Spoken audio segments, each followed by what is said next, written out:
Welcome back to AU Family Channel, and thank you so much for being here. It truly means the world to have you as one of our loyal listeners. If our stories have ever touched your heart, we are so grateful that you keep coming back to spend this time with us. So find somewhere comfortable, take a slow, deep breath, and let us begin today's story, together. When I was 11, the walk to school was the worst part of my day, worse than any test, worse than PE, because it meant crossing the intersection near the servo where a boy named Cody Marsh and his two friends like to wait most mornings, and there is a particular kind of dread that settles into an 11-year-old's stomach when they have learned, through repetition, exactly which corner will hurt and exactly what time they will need to pass it. I used to leave home earlier and earlier that year, not to get to school on time, but to try, uselessly, to beat a schedule that never actually belonged to me. The crossing guard at that intersection was a man everyone called Mr. Petrov, an older bloke with a reflective vest 2 sizes too big and a stop sign he held like it weighed nothing, and for the first few months I barely registered him as a person at all, the way kids don't really register adults whose entire job is to be reliably, unremarkably present. He said good morning to every single kid who crossed, without exception, in an accent I couldn't place, and most of us mumbled something back without really looking up.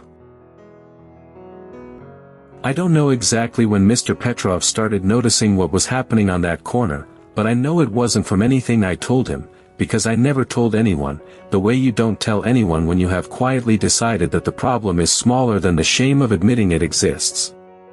It was probably the 3rd or 4th time he watched me hang back at the edge of the crossing, waiting for a gap in more than just the traffic, that he understood exactly what he was looking at.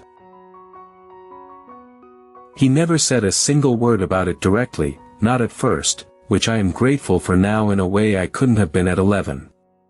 What he did instead was start walking the last stretch of footpath beside me, on the far side away from the servo, chatting about nothing in particular, the weather, a dog he'd seen, whether I liked maths, timing it so casually that it took me nearly 2 weeks to realize he was doing it on purpose. Cody Marsh and his friends never said anything to me on the mornings Mr. Petrov walked that stretch with me, not one word, and it wasn't because Mr. Petrov ever looked at them, or raised his voice, or did anything you could point to and call an intervention. He simply existed in the space between us, an old man in an oversized vest talking about his dog, and somehow that was enough to make 3 boys decide the joke wasn't worth the audience. It became a routine so gentle I almost didn't notice how much I had come to depend on it, Mr. Petrov appearing at the same bend in the footpath most mornings, never every single day, which somehow made it feel less like protection and more like company, like he simply enjoyed the walk, and I was the one who happened to be walking it too. I started leaving home at my normal time again. I stopped watching the clock like it owed me something. One wet Tuesday in June, the kind of gray morning that makes everyone irritable before 9 a.m., Cody Marsh forgot, or decided to ignore, whatever unspoken understanding existed on that corner, and shoved me hard enough that I went down onto the wet concrete and split my knee open on the gutter edge. Mr. Petrov was there before I had even finished registering the pain, not shouting, just suddenly between us, sign planted upright like a flagpole, telling Cody in a very quiet voice to go straight to school, not one more word. He walked me the rest of the way himself that day, all the way to the front office, holding his enormous stop sign in one hand and my school bag in the other, and he sat with me on the little vinyl bench outside sick bay while the office lady found a band-aid, telling me, apropos of nothing, that his knees had looked exactly like mine when he was a boy in a different country, in a different kind of trouble entirely. That was the first time Mr. Petrov ever told me anything about himself, sitting on that vinyl bench, and it wasn't much, just a sentence, but it was the first time I understood he hadn't always been the old man in the reflective vest on our corner, that he had been a boy once too, with his own corners and his own version of Cody Marsh, somewhere far away and a long time before I was born.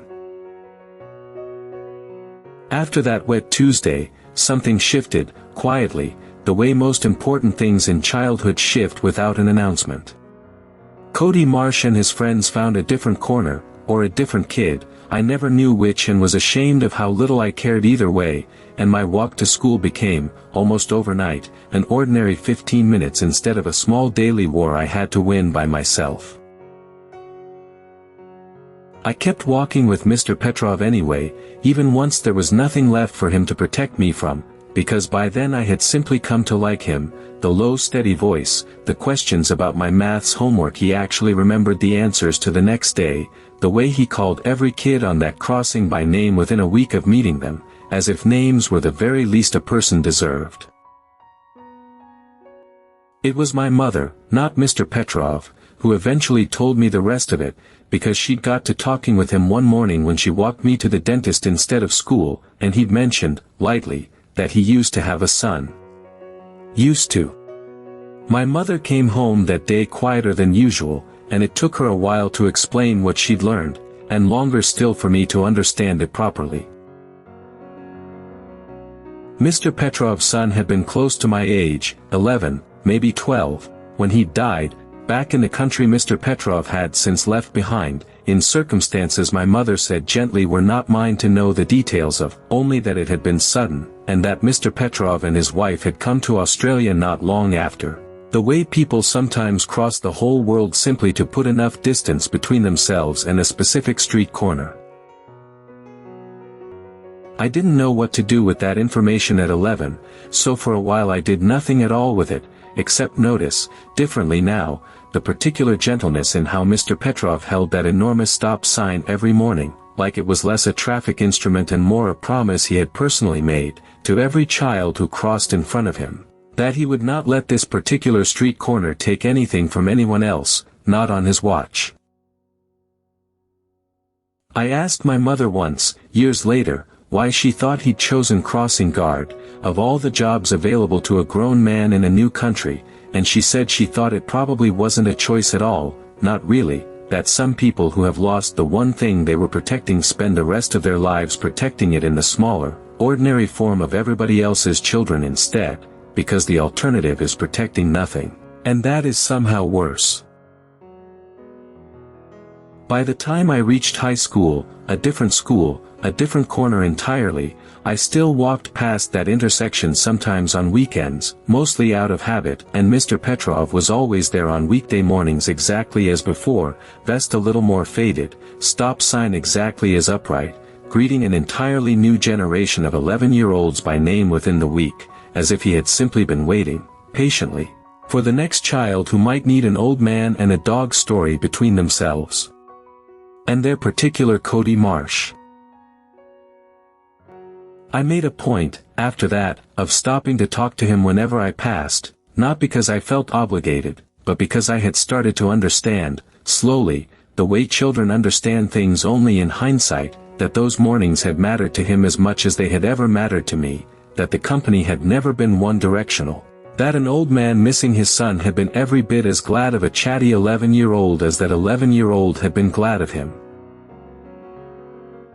He retired the year I finished high school, and the local paper ran a small piece about it, a photograph of him in the vest, holding the sign, with a caption calling him a fixture of the community for 11 years, which struck me as both entirely true and nowhere near the whole story, the way captions so rarely are. I went to the little morning tea the school held for him, standing awkwardly at the back with a paper cup of cordial among parents and children I mostly didn't recognize, and when it was my turn to say something, I found I didn't have a tidy way to explain what he'd actually done for me, so I just told him the true thing, that I'd been so frightened of that corner once that I used to leave home earlier just to avoid it, and that I hadn't thought about Cody Marsh in years, and that both of those facts were because of him. He didn't say much back, Mr. Petrov. He was never a man of many words even at his own morning tea, but he held my hand in both of his for a long moment, the way you'd hold something you were glad had survived, and told me that he remembered my maths homework trouble specifically, fractions, and that he was glad I'd made it across. I think about that phrase often now, made it across, because I don't think he only meant the intersection, and I don't think I only understood it that way either, standing there as a grown 18-year-old holding a paper cup of cordial in a primary school hall, in front of a man who had crossed an entire ocean to keep doing, for other people's children, the one thing he hadn't been able to do for his own. I don't know where Mr. Petrov is now, whether he's still in that same little house near the school, or whether he's gone, and I regret, more than most things from that part of my life, that I never went back to ask him more, about his son, about the country he left, about all the mornings he must have stood on that corner thinking of someone else entirely while he asked 11-year-olds about their dogs and their fractions.